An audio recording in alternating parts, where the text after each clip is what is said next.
Assalamualaikum warahmatullahi wabarakatuh.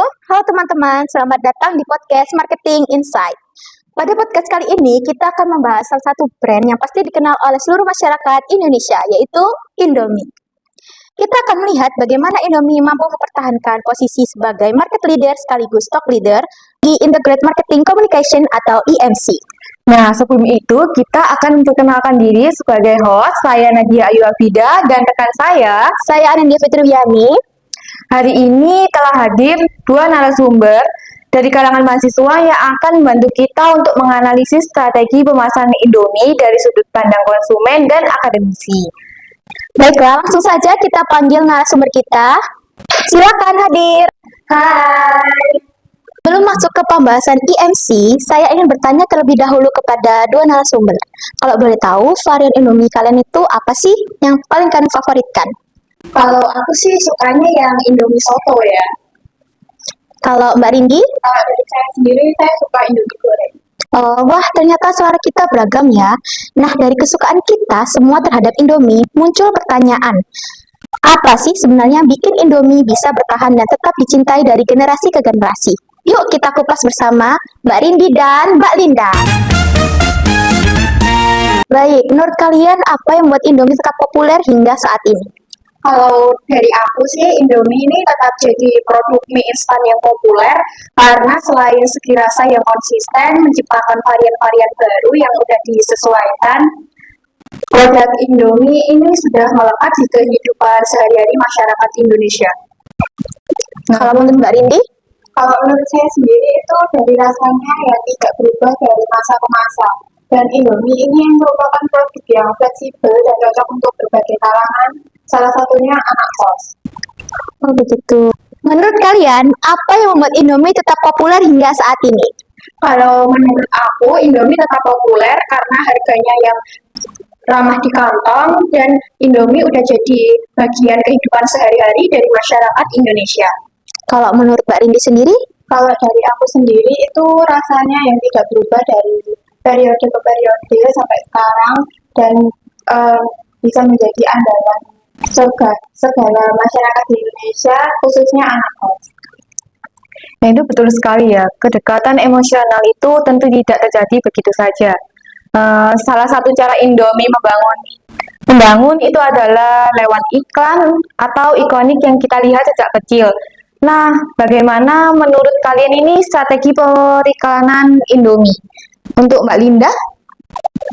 Kalau menurut saya, strategi iklan Indomie ini sangat sederhana, tapi berkesan. Jadi dapat tersampaikan ke semua kalangan. Jadi dari kaum muda sampai kaum yang tua, semua pesan Indomie itu tersalurkan di benak mereka. Jadi brand awareness dari Indomie ini benar-benar efektif di kalangan masyarakat.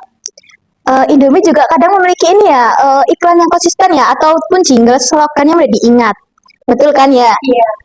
Kalau begitu, kalau iklan TV sudah terbukti kuat, sekarang zamannya serba digital. Bagaimana sih Indomie beradaptasi memanfaatkan media sosial untuk tetap relevan di generasi sekarang? Nah, Indomie itu juga sangat aktif di berbagai sosial media, contohnya kayak Instagram, TikTok, terus YouTube untuk menyasar kalangan-kalangan muda yang sekarang menggunakan digital. Nah, itu seru banget kan. Dan di media sosial itu kan kita juga sering lihat promo-promo ya, kayak di Indomie. Nah, itu seberapa efektif sih promosi penjualan Indomie menurut kalian? Kalau menurut saya sendiri itu sangat efektif karena dapat menyasar berbagai kalangan, apalagi dengan promo bundling itu bisa membuat ibu-ibu itu membeli lebih banyak dari biasanya. Terus ada giveaway dan juga promo-promo yang menarik lainnya. Promosinya memang agresif ya. Iya. Tapi selain promosi, ada hal yang bikin kita respect banget sama sebuah brand, yaitu bagaimana mereka menjaga citra di masyarakat. Bagaimana Indomie membangun citra positif lewat public relation mereka. Kalau Indomie ini membangun citra merek mereka itu melalui berbagai hal-hal yang positif, contohnya menyalurkan bantuan kepada berbagai korban bencana alam, terus kegiatan sosial lainnya, dan dukungan untuk berbagai acara Hal tersebut menunjukkan kepedulian Indomie terhadap masyarakat. Oh, jadi Indomie itu tidak hanya jual produk ya, Mbak ya? Iya. Jadi tapi juga terlibat nyata di kehidupan masyarakat. Nah, bicara soal keterlibatan itu kita sering lihat kan kreasi Indomie viral di media sosial. Nah, itu kan mie goreng itu kan dicampur dengan keju, dimasak ala ramen. Itu termasuk strategi pemasaran juga nggak sih menurut kalian itu? Kalau menurut aku sih iya ya, karena secara tidak langsung dari berbagai konsumen yang melakukan berbagai inovasi terhadap bahan-bahan yang dicampur dengan Indomie, itu secara nggak langsung dapat meningkatkan promosi penjualan. Jadi banyak orang yang akan mencoba untuk membuat produk tersebut. Jadi ya karena viral gitu. Kalau untuk Mbak Rindi, apakah ada komentar? Menurut saya iya, karena itu bisa meningkatkan engagement dari Indomie itu sendiri. Jadi produknya semakin naik, banyak yang mau mencoba mengikuti hack-hack tadi, dan produknya semakin banyak dikenal oleh masyarakat. Menurut kalian nih, apa yang membedakan Indomie dengan merek mie instan lainnya? Kalau menurut aku, Indomie itu punya citra merek yang sangat kuat di benak masyarakat dan konsisten. Jadi konsumen itu nggak cuma membeli produk mie-nya, tapi juga pengalaman beli produk tersebut. Kalau menurut Mbak Rindi gimana? Kalau menurut saya juga, ya saya setuju dengan Mbak Linda. Identitas Indomie itu sangat kuat karena ada nama Indonesia juga dalam Indomie kayak Indo. Iya, benar. Kalau dibawa ke luar negeri itu dia punya identitas Indonesia. Dia membawa identitas Indonesia, tidak seperti mie yang lainnya seperti itu. Oh, jadi kayak membeli pengalaman dan kenangan, bukan sekadar produk insight yang sangat dalam. Nah, kalau kita lihat nih, semua elemen yang sudah kita bahas, iklan, digital, PR, kolaborasi, apakah strategi EMC Indomie bisa dikatakan benar-benar berhasil?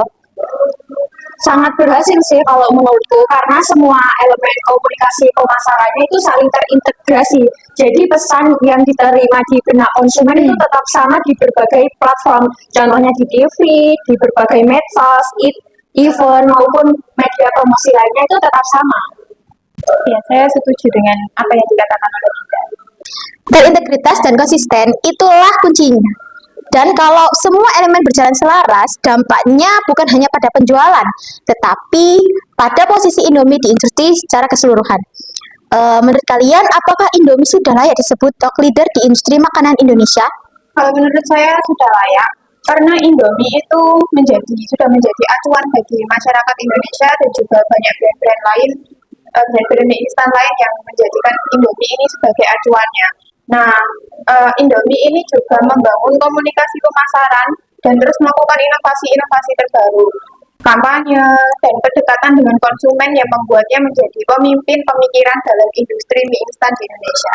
Wah, luar biasa ya jawabannya yang kompetitif dan dari Mbak Linda dan Mbak Rindi. Kita semua sudah mendapat gambaran jelas bagaimana Indomie membangun kerajaan lewat IMC. Sebelum kita tutup, yuk kita simpulkan bersama poin-poin penting di diskusi hari ini. Dari diskusi hari ini, kita dapat memahami bahwa keberhasilan Indomie tidak hanya berasal dari kualitas produknya, tetapi juga penerapan integrated marketing communication yang konsisten. Nah, melalui advertising, digital marketing, sales promotion, public relation, dan kolaborasi strategis, Indomie berhasil membangun loyalitas konsumen selama puluhan tahun. Strategi komunikasi yang terintegrasi membuat Indomie tetap relevan di tengah perubahan zaman dan perkembangan teknologi. Nah, hal tersebut menjadi alasan mengapa Indomie dapat disebut sebagai top leader dalam industri makanan di Indonesia, khususnya mie instan. Terima kasih kepada narasumber dan seluruh penonton yang mengikuti podcast Marketing Insight. Terima kasih dan wassalamualaikum warahmatullahi wabarakatuh.